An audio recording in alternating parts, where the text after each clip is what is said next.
안녕하십니까. 저는 대한불교정의종 부산포교사단의 문화예술사 주본남, 본명은 해연정입니다.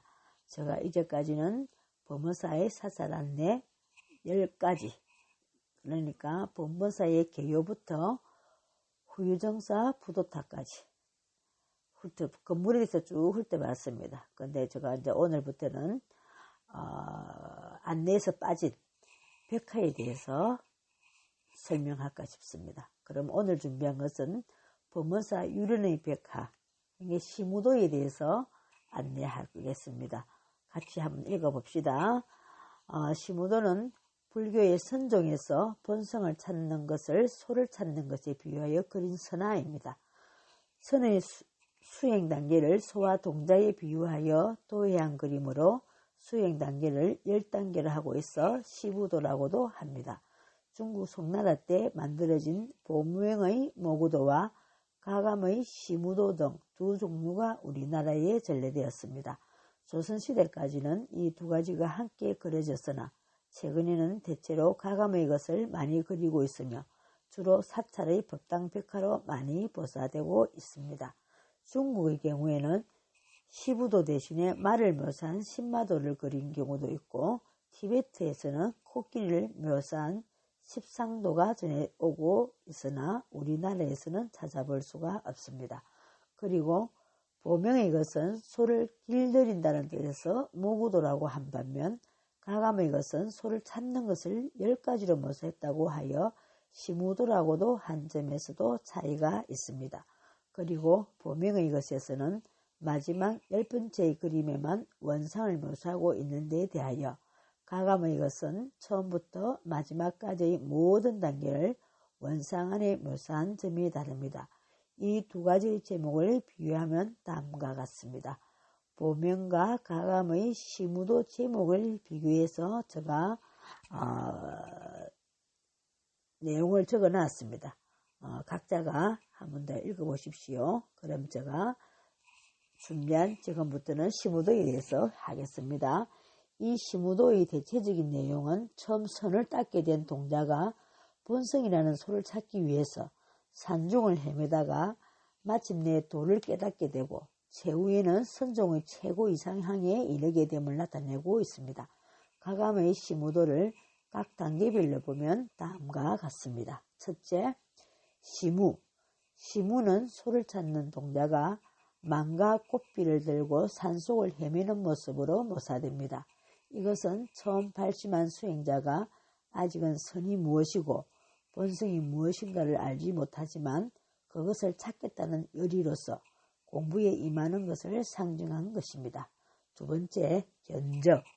견적은 소 발자국을 발견한 것을 묘사한 것으로 순수한 열의를 가지고 꾸준히 공부를 하다 보며 본성의 자취를 어렴풋이나마 느끼게 된다는 것을 소의 발자국으로 상징한 것입니다. 세 번째, 견우. 견우는 동자가 멀리서 소를 발견하는 모습으로 묘사됩니다. 이는 본성을 보는 것이 눈앞에 다다랐음을 상징하고 있습니다. 네 번째, 덕우. 덕우는 동자가 소를 붙잡아서 막 꽃비를 낀 모습으로 묘사됩니다. 이 경지를 선종에서는 견성이라고도 하는데 마치 땅속에서 아직 재련되지 않은 금돌을 막 찾아낸 것과 같은 상태라고 많이 표현됩니다. 실제로 이때의 소는 검은색을 띤 사나운 모습으로 묘사되는데 아직 삼독, 그러니까 탐내고 썩내고 어리석은 마음에 물들어 있는 거친 본성이라는 뜻에서 검은색을 소의 빛깔로 표현한 것입니다. 다섯 번째, 모구. 모구는 거친 소를 자연스럽게 놓아두더라도 저절로 가야 할 길을 갈 수 있게끔 길들이는 모습으로 묘사됩니다. 삼독의 때를 지우는 보임, 그러니까 깨달은 것을 더욱 갈고 닦음의 단계로 선에서는 이 모구의 과정을 가장 중요시하고 있는데 그 까닭은 한번 유순하게 길들이기 전에 달아나버리면 그 소를 다시 찾는다는 것은 더욱 어렵기 때문에 특별히 주의를 준 것입니다. 이때의 소는 길들이는 정도에 따라서 사청 검은색이 흰색으로 바뀌어가게 묘사됩니다. 여섯 번째, 기우, 귀화. 기우기관은 동자가 소를 타고 구멍 없는 피리를 불면서 본래의 고향으로 돌아오는 모습으로 묘사됩니다. 이때의 소는 완전한 흰색으로서 특별히 지시를 하지 않아도 동자와 일체가 되어 피 안의 세계로 나가게 되며 그때의 구멍 없는 피리에서 흘러나오는 소리는 가히 육안으로 살필 수 없는 본성의 자리에서 흘러나오는 소리를 상징하게 됩니다. 7번째, 망우소린. 망우소리는 집에 돌아와 보니 애써 찾은 소는 온데간데 없고 자기만 남아있는 것으로 묘사됩니다. 결국 소는 마지막 종착지인 시문에 도달하기 위한 방편이었으므로 이제 고향집으로 돌아오게 되었으니 방편은 잊어야 한다는 것을 보여주고 있습니다. 이는 뗏목을 타고 피안에 도달했으면 뗏목을 버려야 한다는 교종의 가르침과 일맥상통하는 것입니다.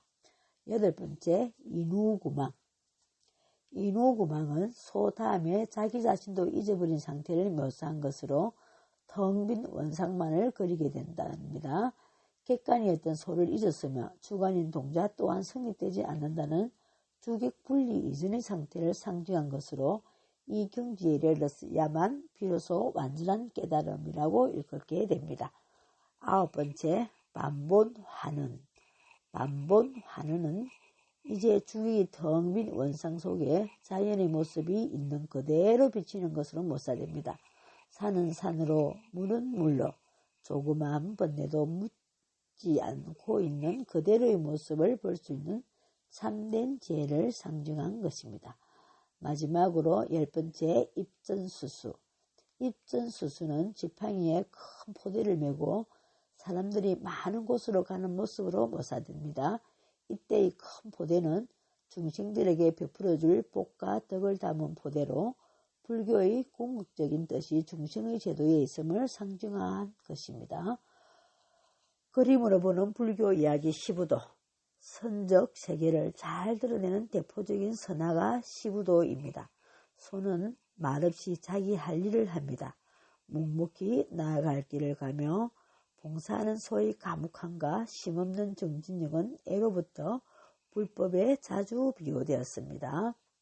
아함경에서는 수행자가 불법을 잘 수행하는 방법을 소치는 일에 비유하고 있으며 법화경에서는 보살도의 가르침을 소가 끄는 수레, 우거, 배구구에 비유하고 있습니다.